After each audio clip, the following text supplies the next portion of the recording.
Hello everyone, this is Defense Politics Asia. Welcome to another episode of DPA response.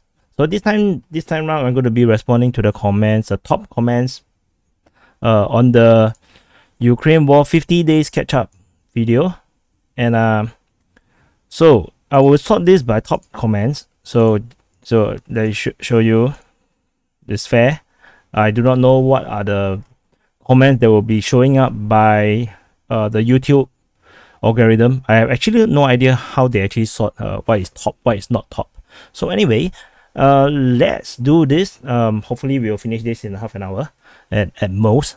So okay, ignoring my pin and ignoring the replies to my pin. Okay, so just from a military standpoint, this is a very interesting battle. In the first time in our generation, or this by UMAT, we see two relatively modern armies at war with each other, and it's not a loop-sided affair.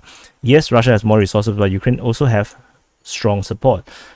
Intelligence is also more likely in favor of Ukraine with NATO assistance.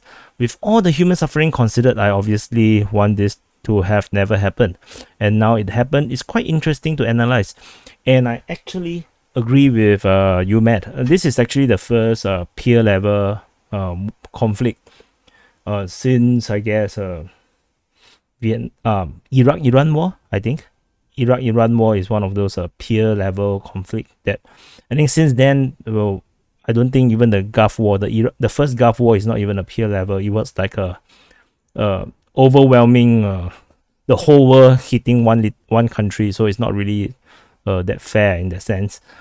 Yes, fun till the nukes fly. I agree with this as well, actually. So so there's on the additional comments. In my opinion, is becoming more and more realistic in the use of tactical weapons. I think he's talking about the nukes. Damage to nuclear reactors are increasingly likely. Therefore, recommend everyone to get iodine tablets and follow the news. You can also escape from nuclear cloud. If you want my suggestion, just get out of Europe now. So Richard said, although I agree this is interesting, he would like to point out that the Russia pulled off an absolute genius move. The Russian tied up multiple divisions in Kyiv, Kharkov, Odessa, and also all new recruits are kept defending cities. The Russians never intended to attack. Meanwhile, the Russians have been picking off the Ukrainian forces in detail. I think it's largely more or less there. When it was all done, they simply withdrew their forces and encircled the main Ukrainian army that was forced to collect what is left to reform a counter in the southeast. What used to be a 200-man southeast is now 70,000 and completely encircled with no supply. I actually not so sure about the numbers. And Zelenskyy say it's 40,000. So maybe 70,000 is before the war started, perhaps. I actually have no idea. So 200,000 could be sounds almost like the entire Ukrainian military, the regular military. So I actually not so sure. So he said complete masterclass, one of the best military moves in history, and it's happening live right now. Ukraine losses versus Russian will go down in history as one of the biggest discrepancies of all time. This is definitely not going to be true. And everyone seems utterly clueless as to what is happening. And the whole secret lies in confusing the enemy, so he can't fathom our real intent. I think this is not true because just like the Gulf War, I think how the Iraqi army fallen to the United Nations army is rather one-sided. So I just gonna skip. Let's go to the other comments because not stay at that thread. Well said on the fact that media profits from war, including your work. That is true. I thank you very much for your balanced analysis of the situation and suggest you pull out other topics alongside before we get distracted by the next best thing. I fully agree. Yeah, I agree with the first line because that's what I said as well. And I totally agree about I should be talking about other topics, and it's in the plans. And because I do not want to just report news which you will probably read on CNN or BBC or MSNBC. I have to put some value add, just like this Ukraine war. So I have been planning some things, and you'll probably see it soon someday. Dude, thanks for the amazing analysis. It corresponds almost entirely with my own thinking. Keep the videos coming. I watch every day. Thank you so much, kids. That and then Kao Yo. This is one of our long time viewer. The long time also is only the most 50 days. The issue with Ukraine is the support NATO give it is far too little compared to what it initially had and what it needs. Sorry, I need to reread this. Issue with Ukraine is the support NATO give it is far too little compared to what it initially had and what it needs. Okay, so the NATO is giving too little compared to what Ukraine had and needs. I think that's what it means. And come to attrition, Russia can sustain losses and have a functional supply and military industry. That is true. And so when it comes to mano a mano, Russia, actually I don't know what this means, but it sounds nice. Russia can replenish its armies more than Ukraine, which is also true. And this is why time is in Russia's favor now. That depends on whether Russia is ready to fight a long war. That's my opinion. I think Putin's experience in Syria may actually prepare them for a long war. I think they probably have realistic expectations of what to expect in this war. I mean, in Syria, they are fighting against militias. Here now they are fighting against regular army with modern equipments. So I'm sure the Russians has some massive plans regarding this. So both economy and military, it has the advantage, and this is true. In my own estimation, Ukraine's economy would be 90% diminished. I saw the news headline was that they lost 45%, and then I joked about it on Twitter. I say that hey, that's the same amount of land they have lost control over. But the number is going to be larger than 45%, definitely, because half the population is gone. I mean, all the women and old people have all traveled to Europe. Some of the men are not coming back, and especially half of Ukraine is now not exactly functionable because of the missile strikes and the lack of people, the manpower, and most of the farms, they are not really, putting the seed in. They are not sowing the seeds, so they're not going to have a harvest. And Ukraine have already told EU that they're going to import.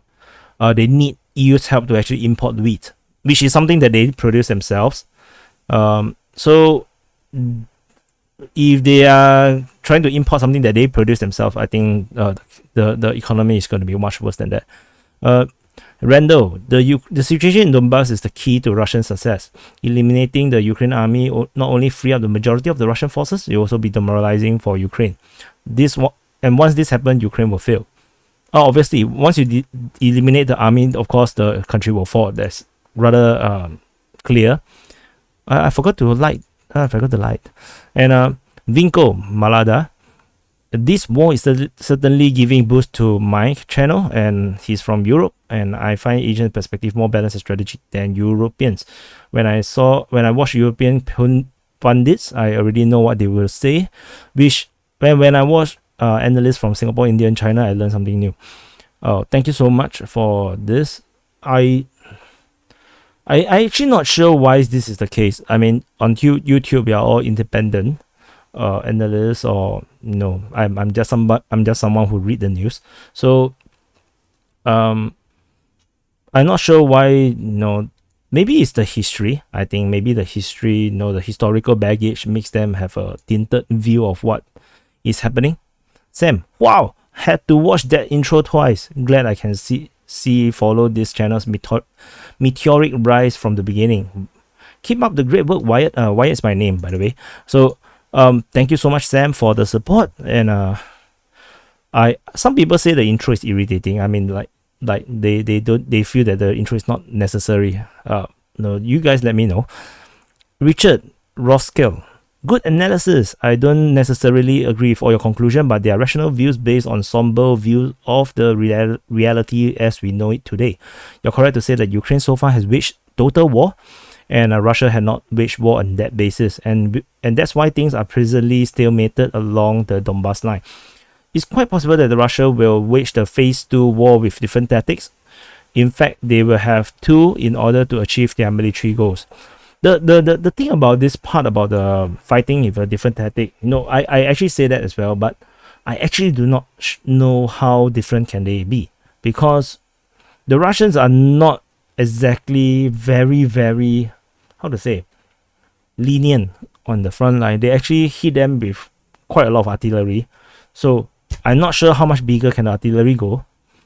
But let's see, let's watch. I also not sure what the Russians can do from here on. It's Susanna Bodo. Great content and very informative. Thank you for your honesty, which we unfortunately don't get from the Western countries. Thank you so much for your support. I do my best. I just want to remind everyone: don't believe what I say 100%. I can be misled by the intel that I get. So, I'm sure many of you also watch other YouTube channels. So, you can balance the views out and see does it make sense. So, don't just trust me.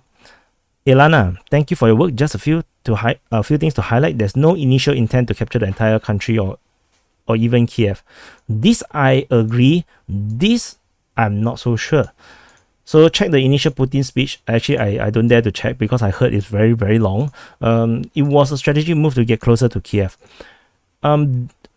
Okay, so I think there's a lot of misunderstanding about what I mentioned about Kyiv. When I mentioned that,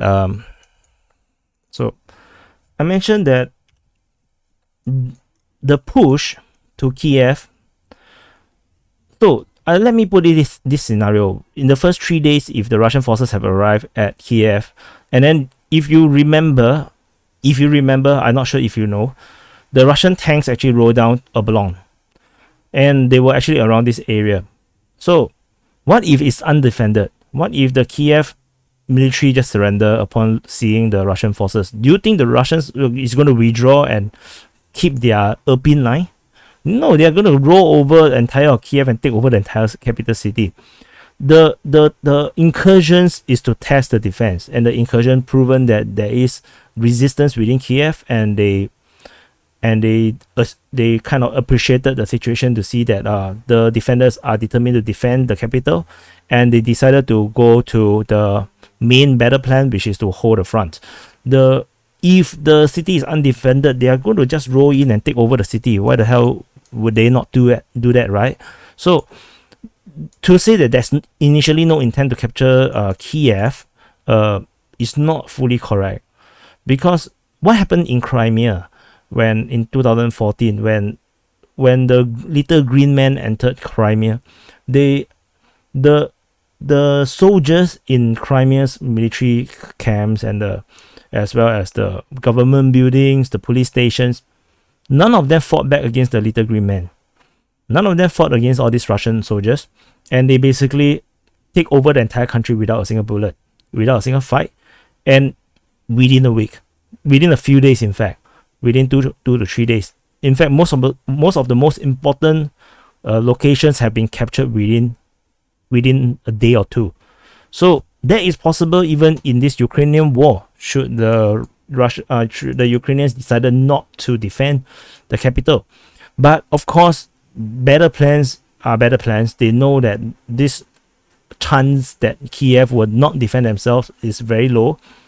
So they're going to do a probing try and recon into the city. And once they started to encounter resistance, and the resistance are quite strong, they decided not to do it, and they hold a position outside of Kyiv. This is what I think had happened. So then of course when they go out and hold positions outside of Kyiv, that is the main battle plan to draw forces away from the Eastern Front to act as a distraction. So but the very, very initial to say there's no initial intent to capture Kyiv, I don't think that's accurate. I think that they give it a try and see whether there's defenses. The same thing happened in Mykolaiv. when the Russian forces actually roll into Mykolaiv early within the first few days, and they also roll over in Kherson, roll through Kherson, and then Kherson's resistance is much lower. The resistance in Mykolaiv is much higher, and which is why they did not manage to hold Mykolaiv, and they actually withdraw out and started to have this fight outside of Mykolaiv. Whereas in Kherson, it was a strategic objective that they must take, and that's why they sent the forces to continue to fight in Kherson to make sure that they can capture Kherson. So in case you are not so sure where is Kherson, is this. So in the early days of war, the Russians rushed all the way through Kherson to here. By the second or third day, they are already in Mykolaiv. The tanks are already seen on security cameras entering Mykolaiv, and they encounter resistance, which then they roll back and not stay within the city. And they continue to fight for Kherson. The resistance in Kherson is actually not that strong. It's just sporadic territorial defense. And whereas in Mykolaiv, since that incursion, they started to entrench themselves. And since then, the Russians have not been able to capture Mykolaiv because they allowed Mykolaiv time to actually entrench themselves. So hope that helped. Whoops. Okay, so John So, west to Donetsk is a great Maginot Line. Maginot Line that was dug in since 2014. It's unreasonable to have thought of breaking that line through frontal assault. The only hope for Russia is going around it and make an encirclement, which is also correct. So what happened was that the line was actually from here. Is here. The line was here, and this line was attacked, but the progress is not very fast, and the line started to collapse much faster when the forces from this side actually from the Crimea side rushed through all the way to Berdyansk and then to the east of Mariupol. Then they move up Bilmak, and this move actually draw forces away from the eastern front, causing this to collapse because they are being sandwiched on both sides, and this is why after that they are able to encircle Mariupol. So this is actually correct, but for the rest of the fronts, I think frontal assault is quite kind of unavoidable unless they can have a very big breakthrough at Izyum. Apos, I heard a report that Moskva, which is the Russian cruiser that sunk, wanted to show the flag. That's why they came close to land and in range of the Neptune missiles. The captain made a misjudgment in doing this maneuver in bad weather conditions. Anyway, fortunately for Russia, this is an old ship. It will be decommissioned sooner or later, and the Russians still have a large fleet, and now they are on high alert. So actually, I did not know about this. I never saw this, but I think this is a very interesting narrative that I think do make some sense, because the objective of the Black Sea Fleet is just to distract Odessa, to make them nervy, and to let them not know when the amphibious assault will come. So to send the ship there and show the flag, they have those massive flag on the ship, could be a very, very real situation where they just want to show off and then they got hit. So that's kind of stupid. Yeah. So Berriero, you've done a great job. Stay strong. We need your analysis. Is very good. Thank you so much, bro. Fire 29.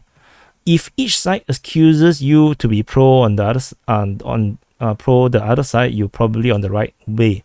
Yes, this video was kind of weird because I have both pro-Russian and pro-Ukrainian people calling me out for being pro the other side. So he continued. This is a long one.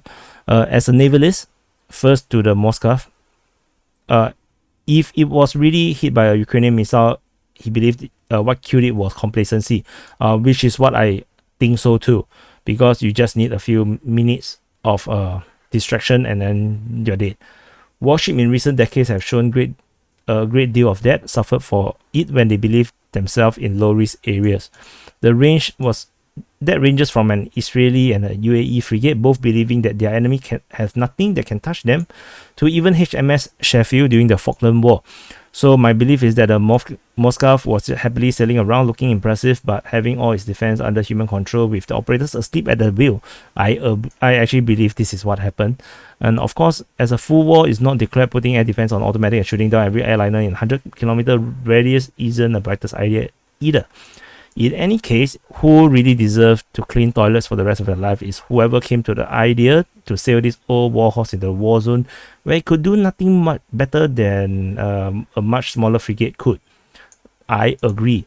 So the Moskva is the least modernized of its class, has no land attack armament except its guns, and like all ships of its class, it was attempt to squeeze 25% of the Kyiv class armament into the hull half the size, aka a power cake.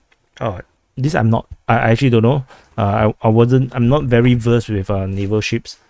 But that's interesting. So as to the situation on land, I think the reason why nothing is moving currently is because the Russians are waiting for Mariupol to resolve and mud season to end. I don't think the mud season will end so fast, right? I think the mud season will last quite some time. But anyway, so what apparently happening is the Russians are widening the Izyum salient so that they cannot be cut off easily. This is actually true. And to create a wider front from which to break out from. So supplies, what I understand, the Ukrainians still succeed in supplying the Eastern forces with anything that is small enough to fit into the van. Actually, this is correct as well. The Ukrainians have been resupplying their Eastern forces with civilian vehicles. They actually avoided using military vehicles because it becomes a target. So they are now using civilian vehicles for resupply. Large items appear to be routinely destroyed by Russians while still on the railway, but small items can be transported with civilian vehicles. So the solution would be easy, but up to the Russians, shy away from just announcing that any vehicle moving on overland roads will meet the KA-52. Yes, the Russians have not decided to blockade all the roads yet. Two things where I think you are overestimating the Ukrainians. First, building fortification as strong as along the contact line takes time and industrial equipment. Whether the time was already enough, I don't know. Even more doubtful is the availability of excavators. Secondly, the effectiveness of handheld weapons is rather low when the other side can use artillery liberally, which in the area of fighting take place now is easily than. Okay, sorry, I'm so confused. In the area of fighting that takes place now is easier than densely populated places around the capital. So the reason why we're not seeing the breakthrough is simply a lack of manpower on Russian side, and the last random of war as secret operative imagines to be. Bow capitation strike with airborne troops with minimal collateral damage. The last random of war as a secret. I actually don't understand this part of the sentence. Once Russians are really willing to blast everything in their way, there will be faster progress. This is true. This is definitely true. So finally, propaganda for me, the most scary part. It scares me how people who I know are highly intelligent can buy into propaganda so completely. The propaganda war is what Ukraine has done well and truly won. Right now, you can write on Twitter that Russians are subhuman orcs, and you get 10,000 likes for it. And on the other hand, mentioning instances of clear-cut war crimes by Ukrainian side, such as killing of POWs, will get you reported. I don't know where this will lead to, but by now I fear the worst. I totally agree with this comment, and I actually love it. And this actually, I fully understand most of this, and as well, I actually share a lot most of these opinions as well. And the propaganda part, the information war, actually scares me. During the first week of the war, I was so surprised. I've never seen information warfare so overkill, so complete.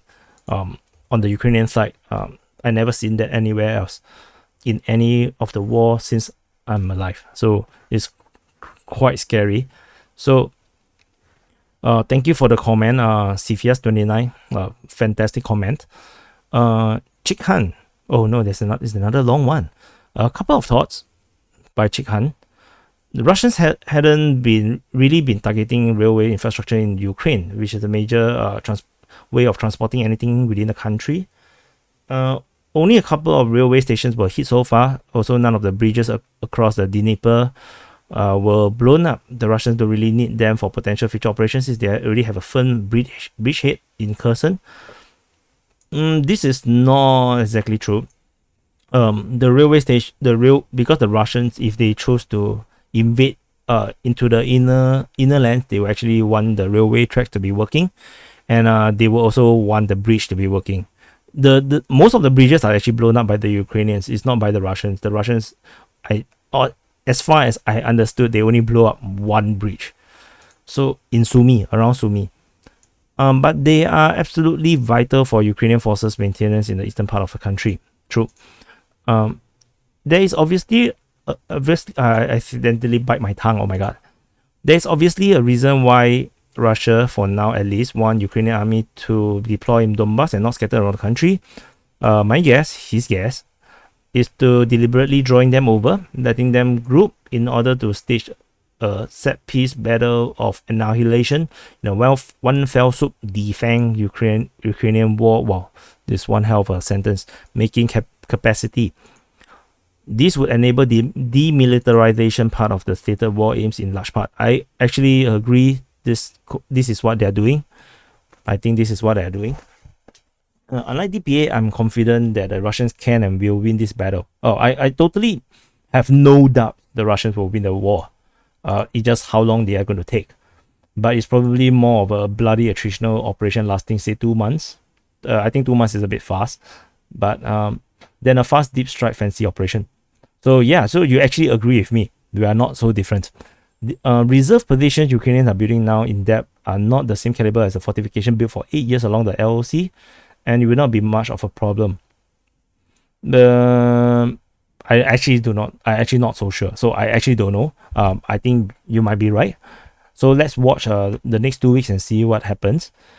Also, what is happening in these last 2 weeks has been aside clearing Mariupol, steady pressure on Ukrainian forces in Donbass with hundreds of casualties being inflicted daily and lots of non-replaceable equipment being destroyed. Current LDNR units are more of a putting pressure than expected to conduct decisive breakthrough.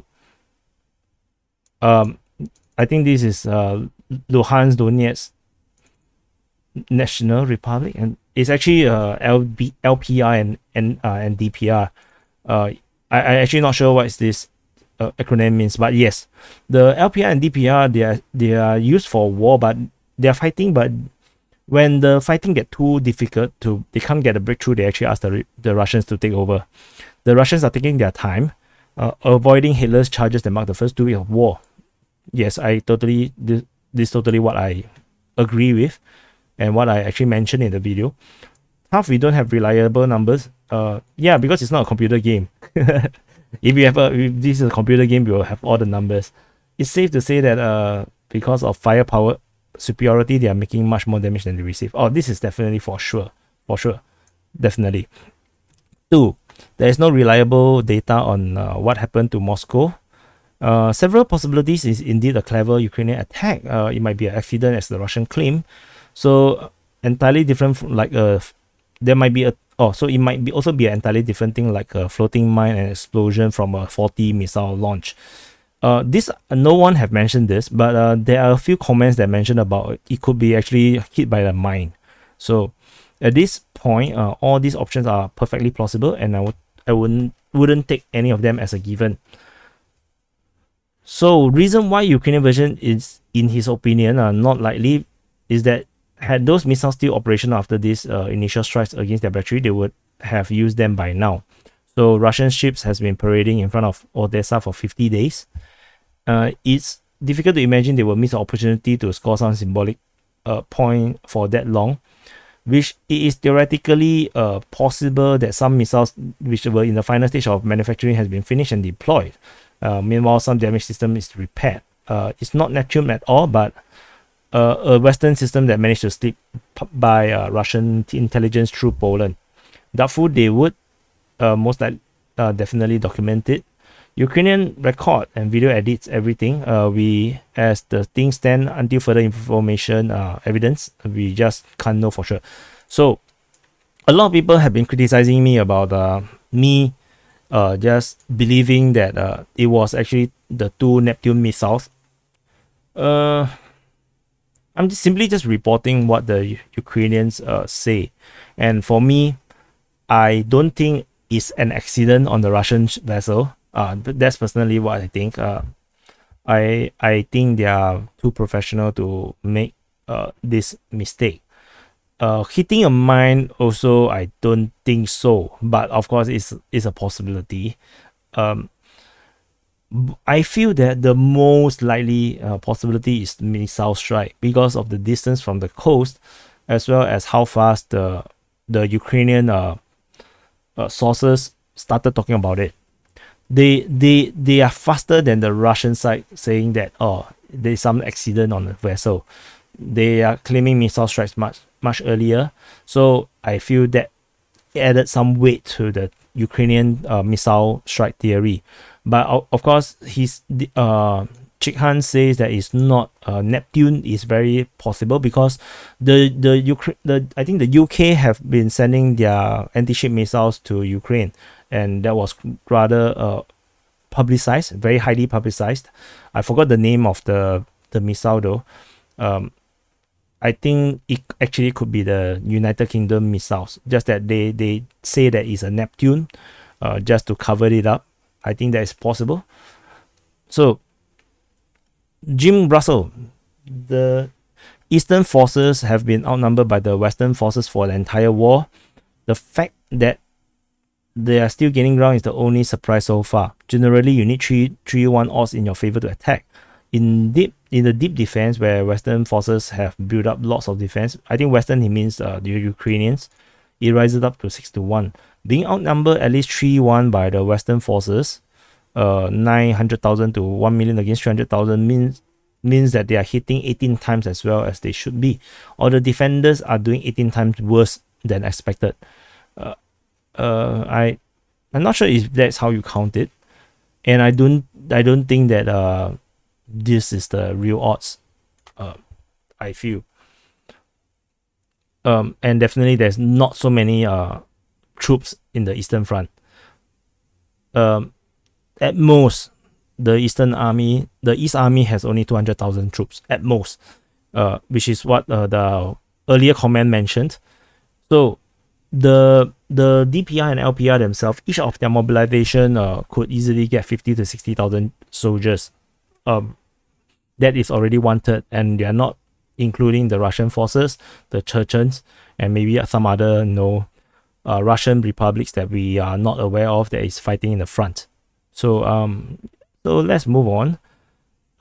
Now this isn't about the skill or equipment, it's about strategy. It's also about the skill and equipment. I'm quite sure about that. The Eastern Army have kept initiative so far, and so while the Western Army mostly sit inside defense and inside cities, there's a choice by the Ministry of Defense that has caused Kyiv the benefit of outnumbering the Eastern forces. It squandered their advantage. Further, the Western forces started the war on the offensive, stretching their supply lines in Donbass. First shot of the war was fired by the Ukrainian army. Then they tried to advance while the Donbass held the line, while the Russians flanked in the south.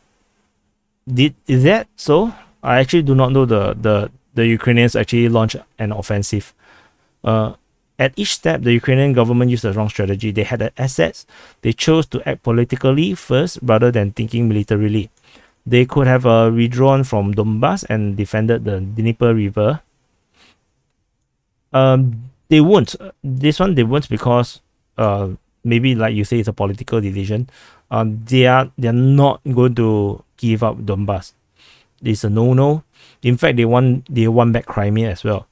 They could have defended Kherson with Azov and 36th Marine Brigade, but chose to let them get cut off in Mariupol. I don't think the current Ukraine leadership have the power to order the Azov to Mariupol. I think Azov is an entirely independent unit that don't really listen to the Kyiv. That's what I think. 36th Marine, yes, I think perhaps. So they chose not to use forces in Odessa. They can't because they are worried about the amphibious landing. They chose to devote 6 times as much forces as the Russians near Kyiv. 6 times as much forces as the Russians near Kiev. Of course, because that's the capital, right? It cannot fall. It's just a comedy of errors, which is probably saying the Russians aren't achieving their goals is assuming that their goals were other than what they said they were. At the beginning, Putin clearly said his goal is to defend Donbass. No, it's to liberate Donbass. Actually, it's not defend, it's to liberate. Then he added to destroy Ukrainian war-making power, which is true, demilitarization, and now they're taking grounds in Donbass after destruction in the north and south to draw off 2/3 of the Western forces. I'm not sure if it's that much, maybe half. I don't know. And the struggle is depleting the Ukrainian reserves. But if they are not losing soldiers, they are not dying. I don't think they are depleting the reserve, but they are depleting the supplies. That's what I think. Infrastructure is being destroyed. Ukraine is broke, which is true. NATO reserve ammo stock are now depleted. Actually, this comes as a surprise to me. I'm not so sure if that is true. Maybe they just do not want to give it to Ukraine anymore. They want Ukraine to lose because they kind of achieved their objective to make NATO relevant again. So, which is why maybe they do not want to give Ukraine anything more, because if not, then they will not be able to defend themselves. The Russians never said their goal was to take Kyiv, which I already mentioned earlier. If Kyiv is undefended, they would have took it, or anything outside of Donbass. Yeah, officially they say that. Actually, they wanted Crimea. Anything outside of Donbass is just to draw off Western troops from the real goal and use as a bargaining chip in the peace negotiation. This, however, I agree. But they withdrew from the northern front already. So while it has been costly to both sides, Russia sees this as that important to their defense. It's on their border, correct? And they take it as seriously as United States would take an invasion of Canada or Cuba by the Russians. This is totally true. Thank you so much for the comment, Jim Russell. I largely agree with what you say. Some of the minor details I cannot agree, but largely the overall, I totally agree. So we are already at 37 minutes. Let's make it to 40, and we just cover some of the short comments for the next 2-3 minutes. Corsair, continue your TV channel, YouTube channel. Frankly, a breath of fresh air. Do not despair.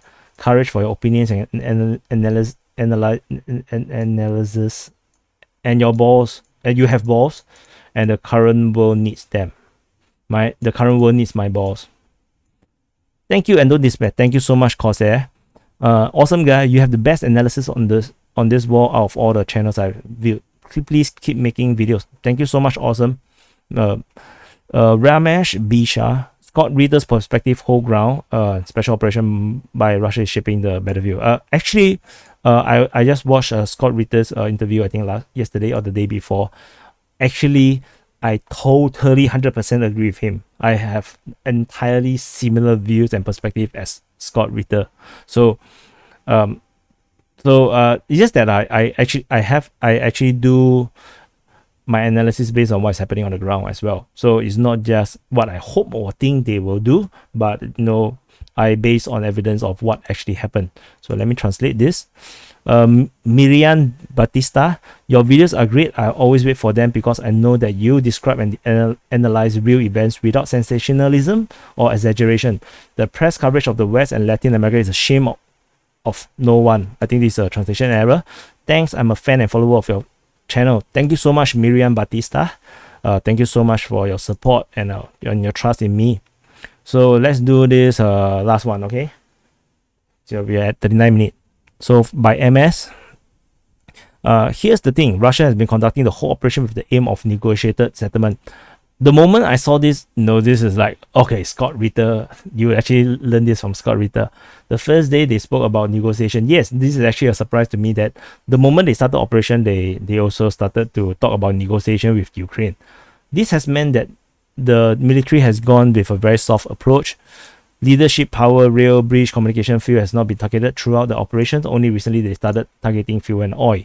This has been done to keep diplomatic path open. As it goes on, it becomes clear that the negotiation is going nowhere, and the Russian leadership is starting to face pressure back in Russia that they are being too soft in Ukraine. Russia has option and the diplomatic path and started targeting leadership. I don't think they started targeting leadership. This I don't think so. Real power, military leadership, yes. Real power communication in the same way as the US would have done in the first day of war. This will cause massive pressure in the Ukrainian society. I think they do target command structures earlier. I think that's a very normal thing to do. In the fight at the front, start using overwhelming fire. This is beginning, but it will increase significantly. A commitment and renewed focus on the front is being baited out and trying to deal with the remaining books around Donbass. This will give the Su-24 free reign up high to rain bombs day and night as they did in Syria. Is it Su-24 or Su-25? I think it's Su-25, right? Anyway, thank you for your comment, MS. I don't have much to actually argue about this because, like I said, my point of view is very similar to Scott Ritter's. To start, just that Scott Ritter's have a more, like on hindsight, they actually have a much more nuance in terms of the negotiated settlement. But in my opinion, the entire negotiation thing is always going to be moot because how Zelenskyy, he cannot surrender. Zelenskyy is not in a position to surrender at all. He will be killed off the moment he do it. So any negotiation, any form of concession to the Russians will get him killed. In Kyiv and surrounding him, I think there are a lot of those right-wing extremists, soldiers, and maybe generals and something. These people will kill him if he fail. Fail equals to negotiated surrender, and so that's why I had been joking around that maybe the Ukrainian leadership, basically the president, might actually want the Azov battalion to be destroyed by the Russians, and which is why they're actually dragging on the negotiation so that they can allow all these political opponents to be destroyed by the Russians. Then they start to negotiate. So this is my opinion. What Zelenskyy might be doing, but of course, the level of propaganda and the kind of the way how they position themselves, is just too deep. It's just too entrenched, and to the point where it will look really weird when Ukraine start to backtrack from their strongman alpha male kind of super awesome good people, which they will win all the time. That kind of propaganda, I think it's very hard to come back from there. So it's going to be interesting to see how they manage the information war or the information front to how do you roll back from there and then to have a negotiated settlement. The Ukraine definitely is not going to win this war. It's not possible. It's just a matter of how long they want to drag it out. And I feel that there are certain things that the Zelenskyy might want before he can negotiate a settlement, which is the destruction of all political opponents. He needs that, which is why he has been targeting all the political opponents already. But within even on his faction, there are extremists, the right wingers, the neo-Nazis. And these neo-Nazis, he will have to deal with them as well. These people will kill him. That's why he needs to allow the Russians to help him denazify Ukraine if it's a thing. And even without them, Ukraine is not a very perfect country. There's a lot of corruption, a lot of political maneuvers, a lot of political factions, a lot of oligarchs, a lot of power plays, and even without this right wing extremists, he's going to face other political opponents as well as the oligarchs. Any form of surrender would mean that he would be charged with treason when the war is over, and then the new leader will then start a new wave of hostility against Russia to get back what they have lost in the war. It's something like the Hitler in World War I kind of look and feel, where he feel that his country is humiliated, which is why he rise through the ranks in the political powers and wanting to exact revenge on the country's enemy. This might actually happen to Ukraine. So even if Ukraine surrender now, the next political leader, or next politician, the next president, or maybe the president in 20 years from now would want to revenge against the Russians. This war is not a good thing. It's definitely not a good thing. But the Russians, they have to do what they have to do. So anyway, sorry for the rest. I'm not able to read. I know Subtle Savage have some very strong comments, but I'm so sorry. The time is up. It's 45-minute video already. So thank you for everyone for your comment, and I hope this helps to answer some of your queries. And like I said, the sorting is purely by top comments. It's not chosen by me, so I just read whatever is on top. So thank you so much for watching, and do like the video, do subscribe if you haven't subscribed, and I will see you in the next update.